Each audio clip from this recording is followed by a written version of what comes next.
But so everything seems lost. Superman's nowhere to be seen. The Kryptonians they have Lois, they have Jimmy, they have Perry White.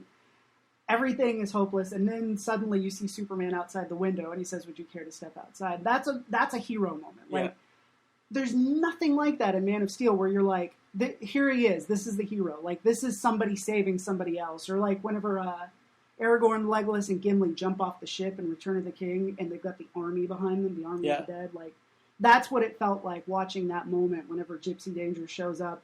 And also you get a secondary version of that moment whenever it comes up the street dragging the boat behind it. Yeah. And you're just like, oh, fuck, yes. I guess my biggest fanboy moment in the movie was when the kaiju has Gypsy Danger like on its back, and it's like clenching it with its feet, like its talons, I guess. Right. And then it's like it has its arms out, it screams out. Or no, it doesn't have it. It screams out, then sticks its arms out, and it has wings all of a sudden. And I just remember thinking, like, ah, that's so awesome. Becca actually squealed next to me in the theater. Like, I looked over, and her fists are up by her face, shaking because she's so happy. It was, and then it flies it up into the atmosphere. That's when they kill it. Yeah. And Gypsy Danger starts falling, like going into free fall, like, you know, burning up. Yep. And they have to like cool itself down and also land in a football stadium. Yeah. Something we haven't touched on at all yet, though, is Charlie Day in the movie. Who was awesome. And the guy who played Gottlieb, is that his name? Like, they had great chemistry. Herman, had great chemistry together. And that was something I pointed out to you that I really enjoyed. Like Herman, his character is like it's very by the numbers. He's like, according to my calculations, there's going to be a 3. Right. There's going to be a decreasing window between attacks and an increasing number of kaiju coming up. Like it's a 3 incident. Like right. There should be a 3 incident within this time frame. And Charlie's like, no, it's not by the numbers. You have to like you gotta mind meld. It's something more than that. You know, it's not like an army. It's not, you know, by the books. Right. And he drifts with a part of a kaiju brain and kind of gets into their head. And so you have these two opposing, like, you know, one's like kind of like by like you got to go by your gut and like almost by faith. Right. And the other ones you got to go by the numbers. And so many movies are like, you know, like come down heavily on one side or the other, where like, you know, it's either like the numbers guy, like, oh no, like, you know, it was faith, your numbers are wrong, blah blah, or vice versa, is like the numbers were right, blah blah. And Del Toro does the smart thing of being like, hey, like, and they're both right. Yep. Like they, like, you know, his numbers were right, and also like Charlie Day's, you know, information, his theories were correct as well. And so it's like, hey, you kind of sometimes to solve a problem, you got to go with your gut. Right. You got to have a little bit of faith. But also you got to, you know, do the legwork as well. Well, and it also is in keeping with the theme of we need each other. Yeah. Like, you can't do this alone. And, like, the film, it's consistent with it without, like, hammering it home like this is what the movie is about. Like, it's there. And also, I thought Charlie Day's scenes with Ron Perlman were a lot of fun. Ron Perlman is Hannibal Chow. Ron Perlman, the best. Like, as soon as he showed up, not so much in the first screening I went to at the IMAX in Colleyville, but whenever I saw it at the Movie Grill in Arlington, there was just this, like, fuck, yes, like, kind of sound from the audience when they saw him. I guess they recognize him from Sons of Anarchy, right? He's like in every Del Toro movie. Yeah, that's true. Like, he was Hellboy. That's true. He was Hellboy. He was in Kronos. I don't think he's in Devil's Backbone or Pan's Labyrinth, is he? No, I don't think he's in those, but, I mean... He's in one of Genet's films, the guy who made Amelie. He's in City of Lost Children, which is really good if you've never seen it. You should check it out. Maybe I will. Maybe I won't. Maybe you won't. Maybe go fuck yourself. I am home alone this week. Becca's out of town. Pacific Rim was great. Like, if you have not seen it, you need to see it again. If you've only seen it once, you should. I need to see it again. I need to find time to see it again. Yeah, it was definitely worth the second trip because you'll catch a lot of things you didn't even notice the first time. It's just so good. It's a fully built world, but like it's not just about the world building. It's also got a great story, and it doesn't feel like they're leaving anything back for a sequel. Like, it feels like a complete story. Yeah. It doesn't feel like so many movies feel these days where it's like, show up in 2 years for the sequel. Yeah. It's like, no, this is the story. And if there's more after it, that's fine, but this is it. I mean, it doesn't look like there's going to be a sequel, right? Even if they wanted to, but that's good. I mean, it's good that they told the whole story. It doesn't seem like a business. It seems like an actual work of art, pop art, but art. Yeah, I was going to say, like, not to sound all hoity-toity, but I mean, it's pop art, but it doesn't feel like movie by committee.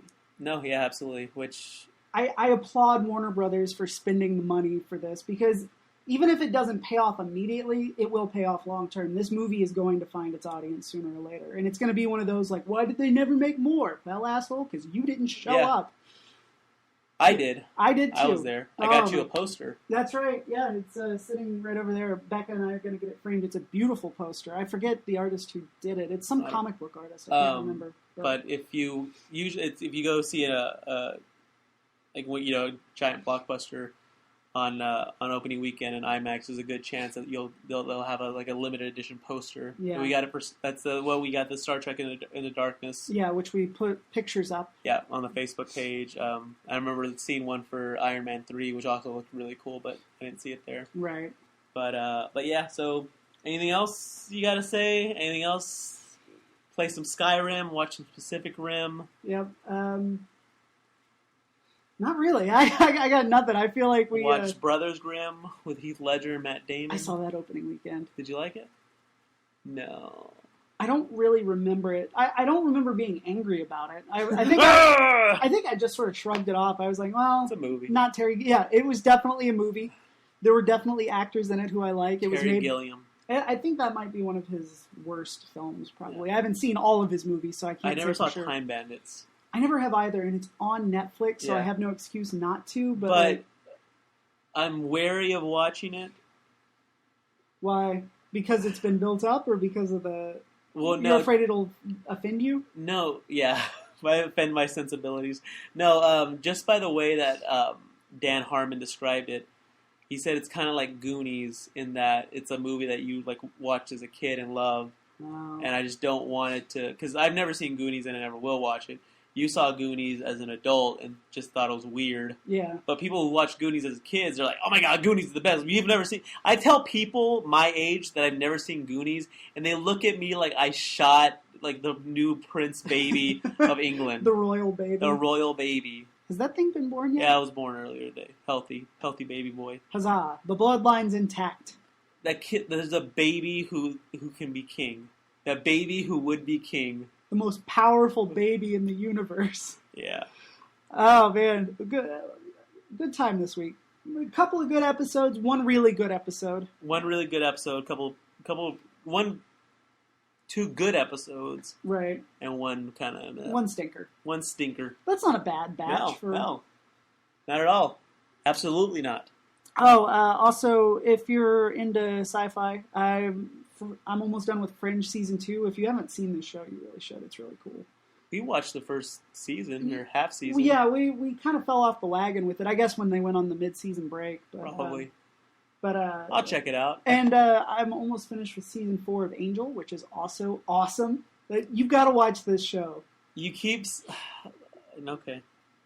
You got to watch Buffy first, though. Okay. The first season is bad, but after that it gets really good. Okay. Why are you looking at me like I'm crazy, Doctor Who fan? Doctor Who is great. It's very much like Doctor Who. Actually, it's less whimsical. I wasn't feeling this last season. I'm still in Season 3. I'm gonna maybe this week while Becca's out of town. I don't know. Maybe it's the new. I don't know. I'm not feeling. Wasn't this Matt Smith's last year or next year? Well, he'll do half a season. Only half? Because they do. They do them in half seasons. Yeah.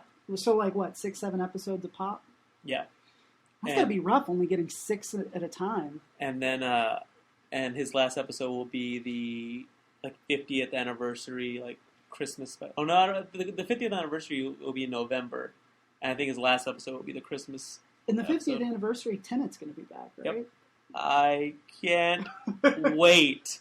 Anyone who thinks Matt Smith is a better doctor than David Tennant, take a long walk off a short bridge or a short pier. Because seriously, it's I don't have an opinion. I love David Tennant as the doctor. He's so good. Oh my god, he's so good. Barefoot on the Moon. Yep. Well, he pulls off the emotional stuff really well, too. Absolutely. Like Which- when he's saying goodbye to Rose, man. Which I don't think Matt Smith does too well. I don't know. He's decent, alright. He's goofy. I'll catch up and we'll compare notes. Yeah. But anyway, yeah, that's what I've been watching. I highly encourage. If you're a Doctor Who fan, you probably like Buffy. It's one of those things you have to get into that world and kind of accept, like, because those first couple episodes of the Eccleston Who, you've got to kind of like, you got to make yourself watch them, especially that first one with the plastic people and That was awesome.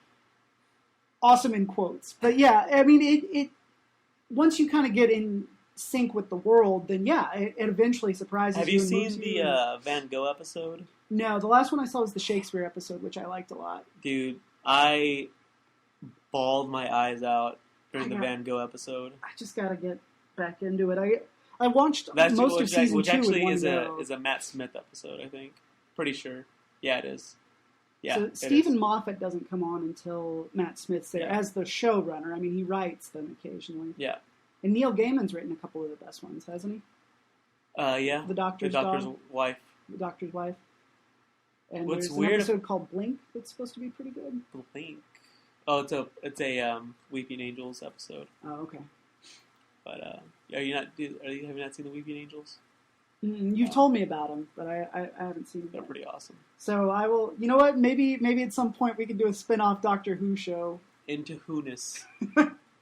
Or maybe we could just take a break from Star Trek sometime and do a whole Doctor Who episode. But for now, let's stick with Trek. Let's stick with what we know. Let's do it. All I'll right. see you guys next week. LLAP. KO.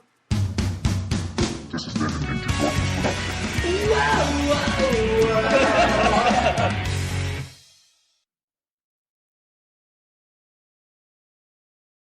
$14 worth of store credit burning a hole in my pocket. Shit.